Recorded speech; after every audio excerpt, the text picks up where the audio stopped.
पांचवें चरण का मतदान फतेहपुर में साकुशल संपन्न हो गया है। हमारे साथ कुछ जिले के पत्रकार साथी हैं, हम उनसे जानेंगे कि जिस तरह से वोटिंग हुई है, क्या है यहाँ का रुझान, यहाँ के क्या है सियासी मायने, किसके करवट में यह चुनाव जा रहा है। तो सबसे पहले हमारे साथ, क्या नाम है आप? शकील सिद्दीकी। शकील जी, बताइए कि जिस तरह से वोटिंग हुई है, किस पार्टी का पल्ला भारी है और किसका नुकसान होते दिख रहा है? नामांकन के दिन से ही नरेश उत्तम पटेल जी पूर्व सपा प्रदेश अध्यक्ष और साध्वी जी के बीच चुनाव था और उसको लेके तमाम कायज जनपद वासियों ने लगा रखे थे। एक तरफ जो है राम आए हैं और जो है ये नारा था, और दूसरी तरफ जो है भ्रष्टाचार और तमाम तरीके के इंडिया गठबंधन का अलायंस था, उसके नारे गूंज रहे थे।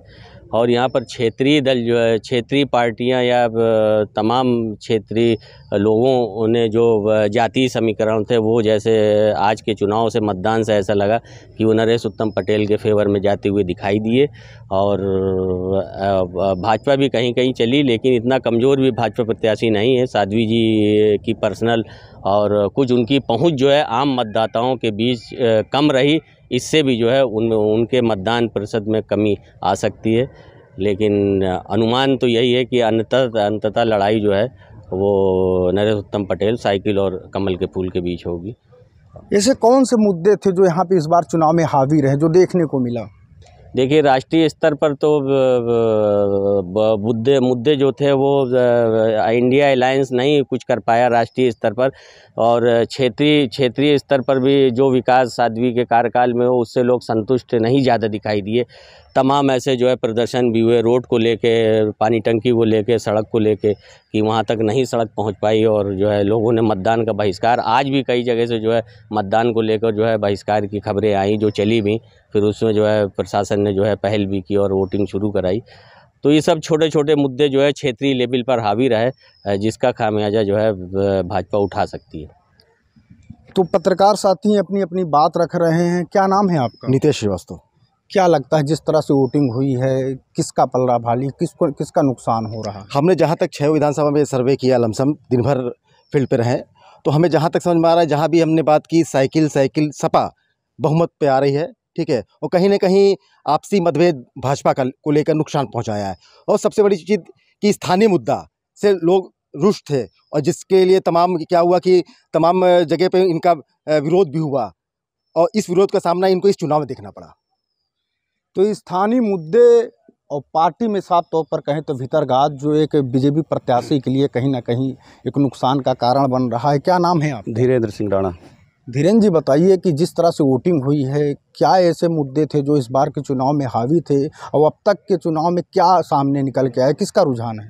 अगर देखा जाए तो वोट कटवा जो जिनको बोला जा रहा था उन्होंने अपना काम किया है, लेकिन सत्ता पे जो लोग रहते हैं तो उनका विरोध होता है। लेकिन कि लास्ट में जैसे वोटिंग हुआ है, लास्ट में बीजेपी कैंडिडेट जीतता हुआ दिख रहा है, ऐसा नहीं है। लेकिन ये है कि अंतर जो पिछले बार का अंतर रहा है वो काफ़ी कम होने की संभावना लग रही है।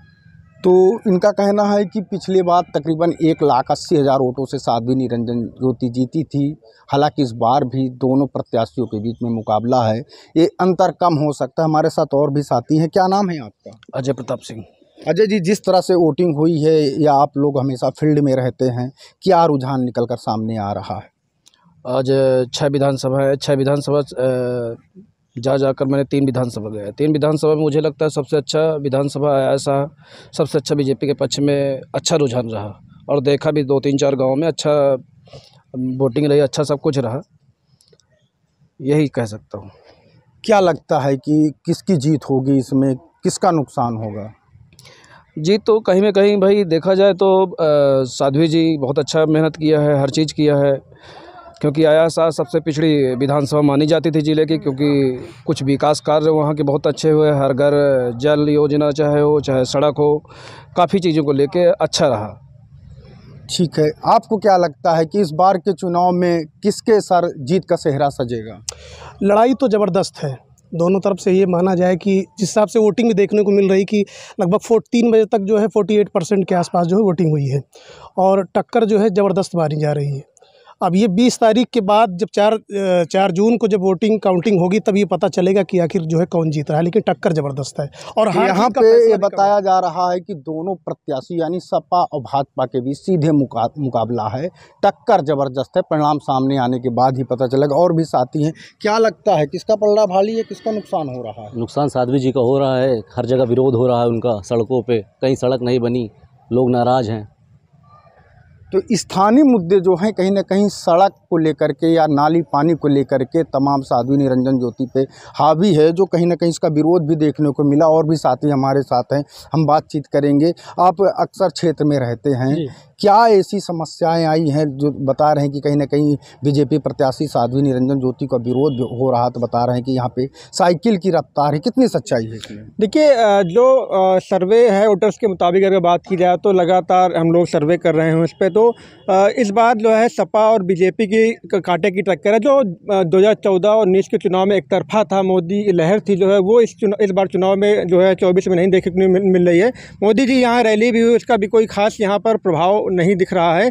और जो अंतर जीत का था, जैसे 19 में लगभग 1,98,000 से साध्वी जीती थी, इसके पहले 14 में 1,84,000 जीती, तो जो जीत हार का अंतर होगा वो 10-5,000 के अंतर में ही होगा, बाकी जीत का अंतर ज़्यादा नहीं होगा। बाकी बात जो आप पूछ रहे हैं कि यहाँ पर क्या ऐसे स्थानीय मुद्दे रहे हैं जिनकी वजह से साइकिल की रफ्तार तेज़ हो रही है, तो यहाँ पर चूँकि साध्वी जी लगातार 10 साल से यहाँ पर सांसद हैं, और जब लगातार कोई वहाँ पर होती है तो जो भी काम विकास कार्य होते हैं उससे लोगों की अपेक्षाएँ बढ़ती जाती हैं।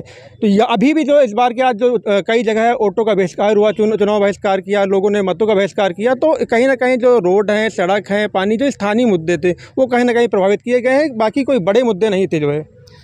तो स्थानीय मुद्दे हैं जो लगातार कहीं ना कहीं उससे प्रभावित हुई है भारतीय जनता पार्टी के प्रत्याशी। अक्सर आप फील्ड में रहते हैं, राजनीति को आपको काफ़ी अनुभव भी है, क्या लगता है इस बार साध्वी की नैया पार होगी? देखिए, ज़मीन पर जो स्थिति है, चूँकि लगभग 15 से 20 जगह मैं गया हूँ और चौपाल भी मैंने की है, तो फाइट है, इसमें कोई संदेह नहीं है। लेकिन अगर आप 14 से बात करेंगे, 19 से बात करेंगे, चूँकि 14 में जनपद में साध्वी आई थी, उन्होंने सिटिंग एमपी राकेश सचान जो सपा के थे उनको हराया था। इसके बाद जो है दूसरे नंबर पर तब भी अफजल सिद्दीकी जो बसपा के थे वो आए थे, और 19 में भी बसपा के ही व्यक्ति जो थे प्रत्याशी सुखदेव वर्मा, वो सेकंड नंबर पर आए थे। तो सपा दोनों बार सेकंड नंबर पर भी नहीं आ पाई। आज इस बार जो है चूँकि महागठबंधन की बात है, अब महागठबंधन 19 में भी था, तब सपा और बसपा एक साथ थे, इसके बाद भी 1,97,000 वोट का अंतर था। अब आप अगर देखिए तो कांग्रेस से राकेश सचान थे 19 में, उनकी 66,000 वोट थी। अगर उस 66,000 वोट को भी आप माइनस कर दें और वो 1,84,000 का जो अंतर है उसको भी उसमें जोड़ दें, तब भी 1.25 लाख का डिफरेंस होता है। तो सारे वोटों को जोड़कर इतना डिफरेंस है। तो मेरा तो ये मानना है कि जो बीजेपी का कोर वोटर है, चूँकि जो योजनाएं हैं वो ज़मीन तक पहुँची हैं लोगों के पास, और उन योजनाओं का जो है, जो मोदी के नाम का फैक्टर है, वो आज भी बरकरार है। और लोग साध्वी के प्रति जो व्यक्तिगत नाराज़गी, चूँकि लंबे समय तक कोई भी किसी सीट पर जब रहता है तो व्यक्तिगत लोगों के मन में जो भाव होता है वो बदलाव जैसा भाव रहता है कि कोई नया व्यक्ति आए, ये एक मतलब स्वाभाविक सोच है। उस सोच का जो थोड़ा बहुत नुकसान है वही साध्वी के पास है। बाकी मुझे नहीं लग रहा कि मोदी के नाम के कुछ जादू में कोई कमी है, और ज़मीन पर आज भी जो है मोदी के नाम का जादू बरकरार है। तो मुझे नहीं लग रहा कि बहुत कोई बदलाव जैसी स्थिति है। तो यहाँ पे सभी पत्रकार साथियों ने बेबाकी से अपनी अपनी राय रखी, क्योंकि कहीं ना कहीं फील्ड में रहते हैं। सभी यहाँ के विधानसभा क्षेत्रों में उन्होंने सर्वे किया है। बताया जाता है कि भारतीय जनता पार्टी के लिए एक तो भितरघात जो कहीं ना कहीं नुकसान साबित हो सकता है, इसके अलावा जो स्थानीय मुद्दे हैं, फिर चाहे सड़क के हो या सीवर के हो, पिछले 10 साल से साध्वी निरंजन ज्योति यहाँ की सांसद है, केंद्रीय राज्य मंत्री रही हैं, इसके बावजूद भी ऐसा विकास कार्य नहीं हुआ, यह बात कहा जाता है। अब पत्रकारों ने बेखौफ यह भी बताया कि यहाँ पर समाजवादी पार्टी के प्रत्याशी नरेश उत्तम पटेल और बीजेपी के साध्वी निरंजन ज्योति के बीच सीधे मुकाबला है। अब देखने वाली बात होगी कि किसके ऊपर जीत का सेहरा सजेगा। वीडियो जर्नलिस्ट मनीष कुमार के साथ DS यादव, न्यूज़ 18 फतेहपुर।